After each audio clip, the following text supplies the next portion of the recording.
सरकार हमारे फोन के साथ आखिर करना क्या चाहती है? जासूसी या फिर सुरक्षा?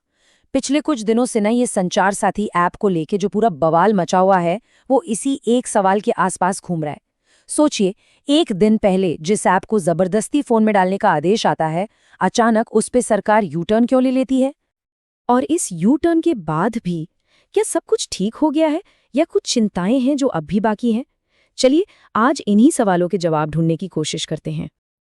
देखिए, बात यह है कि हमारा फ़ोन अब सिर्फ एक फ़ोन नहीं रह गया है ना? ये तो हमारी पूरी ज़िंदगी का एक चलता-फिरता डॉक्यूमेंट है। हमारे बैंक रिकॉर्ड्स, हमारी पर्सनल तस्वीरें, सब कुछ तो इसी एक छोटी-सी डिवाइस में बंद है। तो ज़ाहिर है, इस मुद्दे को समझना बहुत ज़रूरी हो जाता है।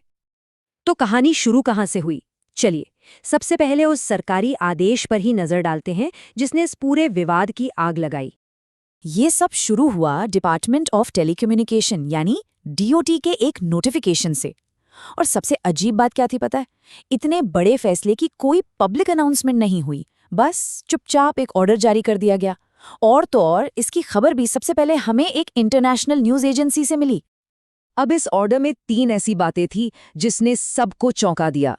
पहली बात, मार्च 2026 तक बिकने वाले हर नए मोबाइल फोन में संचार साथी ऐप पहले से ही इंस्टॉल होकर आएगा। दूसरी बात, यूजर चाहकर भी इसे अपने फोन से डिलीट नहीं कर पाएगा। और तीसरी, जो कि सबसे खतरनाक है, ये ऐप फोन में जो भी परमिशन मांगेगा उसे ब्लॉक भी नहीं किया जा सकता। और परमिशन क्या क्या मांगी जा रही थी, जरा सुनिए। फोन का कैमरा, सारी तस्वीरें, contact list, call records, location, मतलब फोन में ऐसा कुछ नहीं था जो इस ऐप की पहुंच से बाहर होता। सीधी सीधी बात है, ये तो सरकार का हमारे स्मार्टफोन के अंदर आकर बैठ जाने जैसा था। अब सरकार ने अपना तर्क दिया। उनका कहना था कि भाई ये सब तो साइबर सिक्योरिटी के लिए है, लोगों को डिजिटल फ्रॉड से बचाने के लिए है। लेकिन दूसरी तरफ जो आलोचक थे, उन्होंने साफ साफ कहा कि ये सुरक्षा का बहाना है, असली मकसद तो नागरिकों की जासूसी करना है।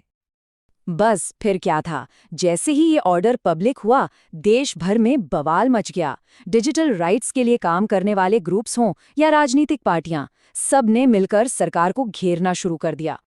इंटरनेट फ्रीडम फाउंडेशन, जो डिजिटल अधिकारों की बात करती है, उन्होंने एक बहुत सीधी और गंभीर बात कही। उन्होंने कहा, ये आदेश भारत के हर स्मार्टफोन को सरकार की निगरानी वाली प्रॉपर्टी बना देता है। मतलब फोन आपका, लेकिन कंट्रोल सरकार का। विपक्ष ने तो इसकी तुलना एक बड़े ही आम उदाहरण से कर दी। उन्होंने कहा, ये तो वैसा ही है जैसे बिग बॉस के घर में हर किसी पर 2400 घंटे कैमरे लगे रहते हैं। अब वही कैमरा आपके फोन में आ जाएगा। इशारा बिल्कुल साफ था, परमानेंट निगरानी। तो इस पूरे विरोध की जड़ में 4 बड़ी बातें थी।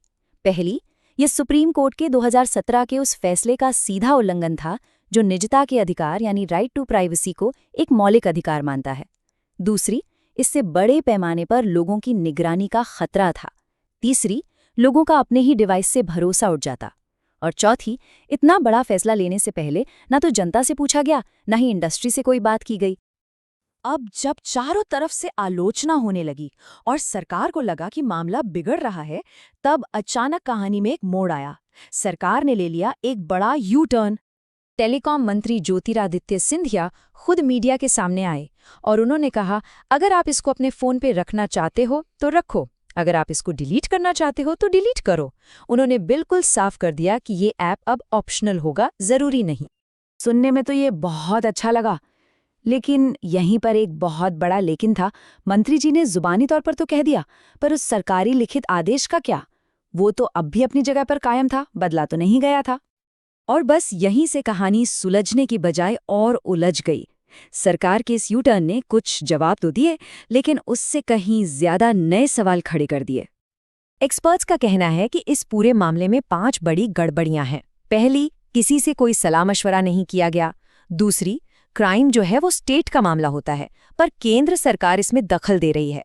तीसरी, देश में कोई मजबूत डेटा प्रोटेक्शन कानून है नहीं और फिर भी डेटा इकट्ठा करने की तैयारी हो रही है। चौथी, सरकार को तो ऐसी ऐप्स को रेगुलेट करना चाहिए, पर वो खुद ही प्री इंस्टॉल्ड ऐप लेकर आ रही है। और पांचवी, जैसा हमने पहले कहा, ये निजता के अधिकार के खिलाफ है।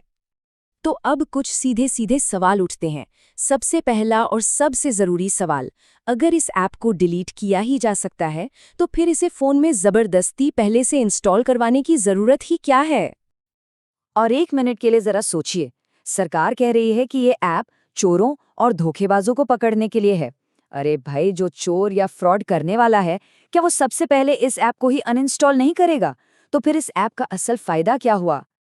और एक प्रैक्टिकल बात, हमारे देश में ज्यादातर लोग फोन की डिफॉल्ट सेटिंग से छेड़छाड़ नहीं करते हैं, है ना? तो ऐसे में अगर कोई ऐप पहले से ही फोन में मौजूद है, तो क्या ये हमारी प्राइवेसी के लिए एक लगातार बना रहने वाला खतरा नहीं है? तो कुल मिलाकर असली मुद्दा अभी भी जस का तस है। जुबानी वादों से लिखित नोटिफिकेशन नहीं बदल जाता।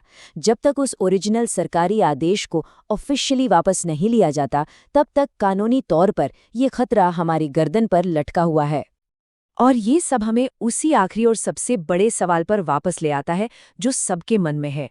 सरकार का असली मकसद सिर्फ खोए हुए फोन ढूंढना है, या फिर इस ऐप के बहाने पूरे देश पर निगरानी रखने का एक सिस्टम तैयार किया जा रहा है? इस सवाल का जवाब मिलना अभी बाकी है।